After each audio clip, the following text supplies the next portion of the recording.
안녕하세요. 디자인제이입니다.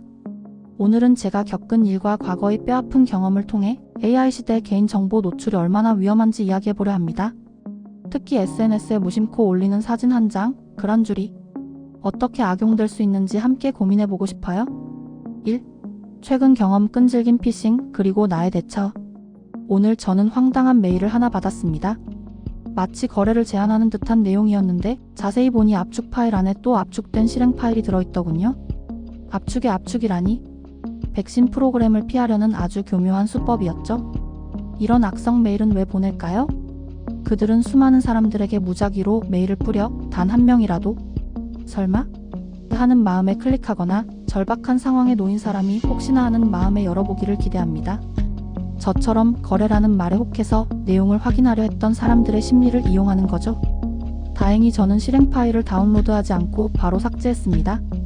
이런 끈질긴 시도에 넘어가지 않는 것이 가장 중요합니다. 2. 과거의 아픔 사진 협박 사건, 그리고 뼈아픈 교훈. 하지만 제가 항상 이렇게 침착하게 대처했던 건 아닙니다. 몇 년 전 저는 정말 끔찍한 일을 겪었습니다. 어떤 거래처에서 4만 원을 더 송금하는 실수를 했습니다. 저는 초기 거래라 수수료를 덜 떼고 준 줄 알고 받았죠. 그런데 3개월 뒤 그 거래처에서 갑자기 4만 원을 돌려달라고 연락이 왔습니다. 제가 좀 더 알아보고 주겠다고 하자 그들은 상상도 못할 협박을 시작했습니다. 돈 안 주면 내 카톡에 있는 사진 공개하고 돈 떼먹었다고 알리겠다. 정말 어이가 없었습니다. 4만 원 때문에 제 사진을 가지고 협박을 하다니요. 제가 그것 공개하면 저도 경찰에 신고하겠다고 단호하게 말하자 그들은 오히려 신고해.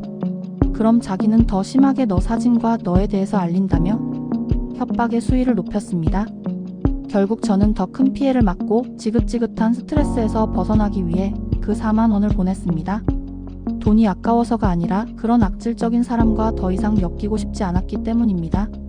이후 아는 경찰분께 이야기를 했더니 이 정도는 신고거리도 아니다. 경찰도 협박하는 세상이다라는 현실적인 조언을 들었습니다. 물론 현실적인 어려움이 있다는 건 알지만 그런 악질적인 사람들을 왜 그냥 두는지 답답하고 무력감을 느꼈습니다. 그날 이후 저는 제 사진이나 제가 누군지 알 수 있는 개인적인 정보는 절대 온라인에 올리지 않습니다. 블로그에는 제가 디자인한 작품과 글로만 소통하고 있습니다. 3. AI 시대 그림자 왜 개인정보 노출이 더 위험한가? 제가 겪은 일은 비단 저만의 문제가 아닙니다. 요즘 제 주변을 보면 인스타그램 등 SNS에 자기 신변을 다 노출하는 분들이 많습니다. 심지어 자녀가 무슨 학교 무슨 반인지까지도요. 저는 정말 걱정됩니다. 물론 좋아서 올리는 것이겠지만 이는 범죄에 그대로 노출되는 행위입니다. 특히 요즘은 제가 경험한 문제와 비슷한 문제들은 AI가 발전하면서 그 위험성은 더욱 커졌습니다. 딥페이크와 음성 합성. AI는 사람의 얼굴과 목소리를 정교하게 모방하여 가짜 영상이나 음성을 만들어낼 수 있습니다. 유괴되지 않은 아이가 유괴된 것처럼 보이는 영상을 만들어 부모를 협박하거나 유명인을 사칭하여 주식 리딩방 사기를 치는 것이 현실이 되었습니다. 송혜교 씨 같은 유명인들도 딥페이크로 사칭당하는 세상입니다. 개인정보의 빅데이터와 SNS에 무심코 올린 사진 한 장, 글 한 줄, 위치 정보 등은 AI에 의해 수집되고 분석되어 범죄에 악용될 수 있습니다. 범죄자들은 이 정보를 바탕으로 더 정교한 시나리오를 만들고 대상을 특정하여 공격할 수 있습니다. 4. 우리 어떻게 해야 할까? 예방 및 대처 가이드. AI 기술은 우리에게 편리함을 주지만 동시에 상상 이상의 위험을 가져올 수 있습니다.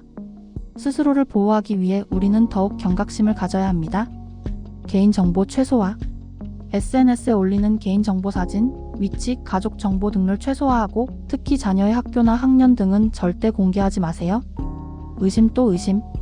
출처가 불분명한 메일, 메시지, 링크, 파일은 절대 클릭하거나 다운로드하지 마세요. 거래, 선물, 긴급 등 자극적인 문구에 현혹되지 마세요.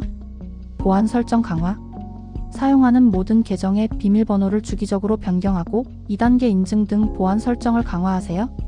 피해 발생 시 만약 피해를 입었다면 모든 증거 대화 내용, 송금 내역 등을 확보하고 변호사 등과 상담하여 법적 대응을 고려하세요. 이 글이 많은 분들께 도움이 되기를 바랍니다. 안전한 디지털 세상을 만들기 위해 우리 모두의 관심과 노력이 필요합니다. 여러분의 소중한 정보는 여러분 스스로가 지켜야 합니다.